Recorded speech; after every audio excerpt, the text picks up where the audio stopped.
Who are Melanie and Mark? They're a power couple.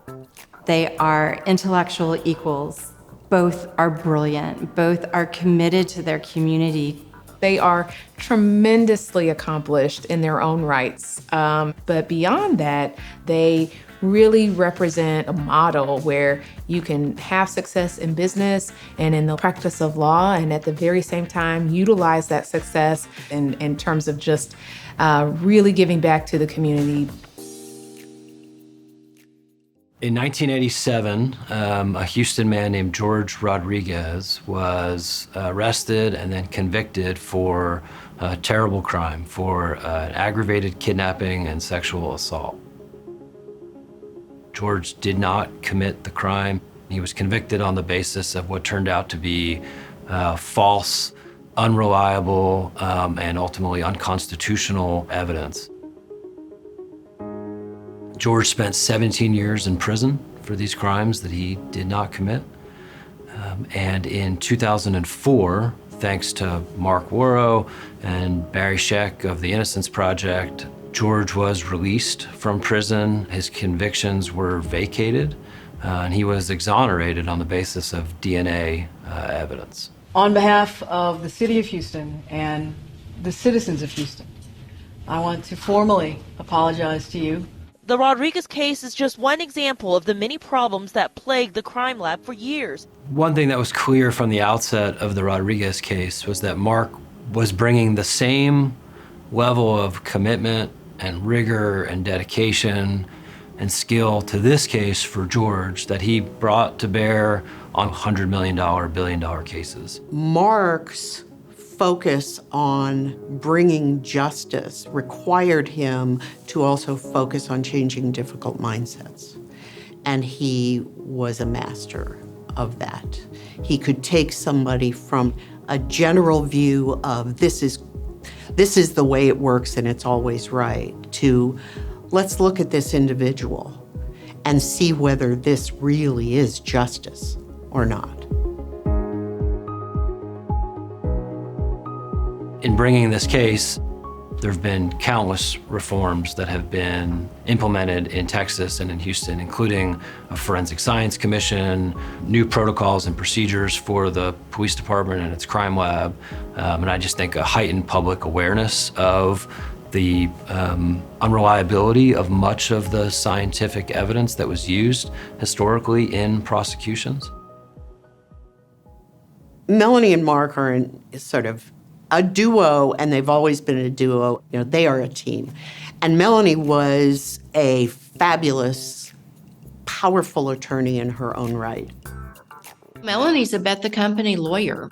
She's somebody that companies call when they really, really need help and when the stakes are very, very high. I read every book there was out there about Enron and the Enron collapse and the bankruptcy. And so I was a little starstruck when I first met Melanie, because this is a woman who actually shepherded that massive bankruptcy through the courts. And at the time, it was the largest bankruptcy in the history of the country. She wanted to get everything right. She did get everything right. And she was strategizing from the very beginning. And I will say, Melanie brings that to every aspect of her life. It was particularly relevant and important in Enron. In a world of few women, she was a woman to look up to. Whether it's in her professional space, whether it's in advocacy, she's a trailblazer. She's a woman who empowers other women. And she does it from the ground up. And I literally mean from the ground up, meaning Girls Inc. Not only did she transform the Houston affiliate of Girls Incorporated, which is dedicated to the empowerment of girls from ages 6 to 18, but she went on to serve at the national level as well. She ended up being chairman of the national organization, and therefore she was able to multiply the impact of Girls Inc. many-fold.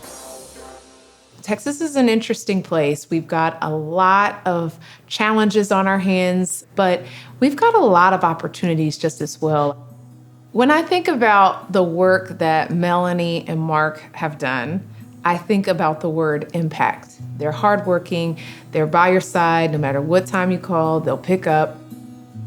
They have quietly done so much work across our community, supported so many efforts. They are so giving of their time, their resources, but also the fact that they lend their advocacy skills. And so they've just made a huge impact. If I were to introduce Mark Wawro to a friend, I would explain that he is one of Houston's great gifts.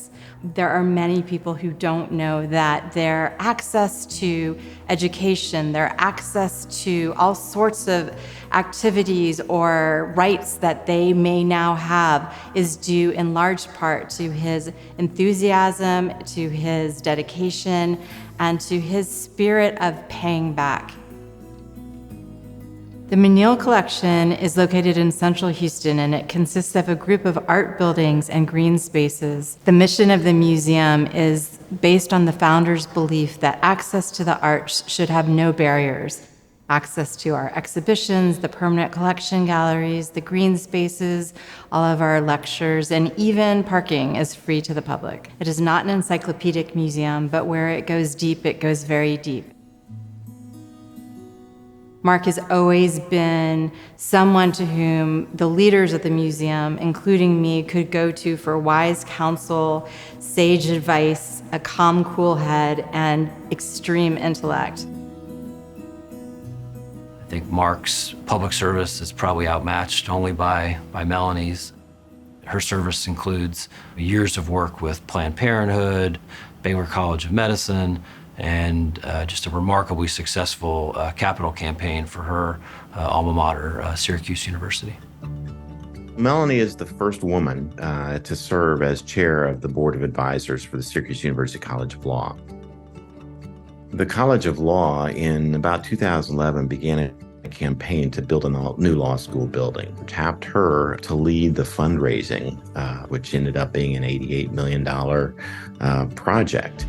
And it was a project that was supported in a remarkable way by our alumni. And clearly at the forefront of that group was Melanie.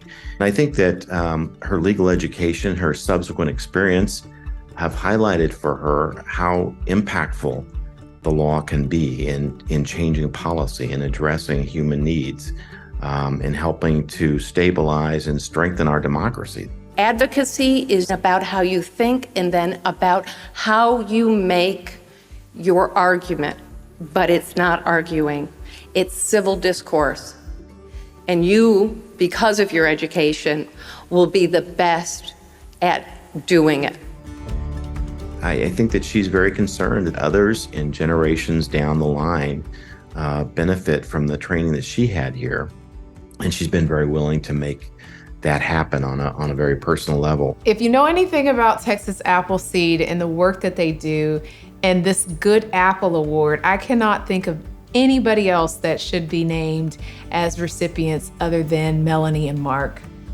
Their focus on community and civic engagement, advocacy, standing in the gap for those that need it most, is just unparalleled. They are people who understand that we are each other's keepers, and that means we've got to take care of each other.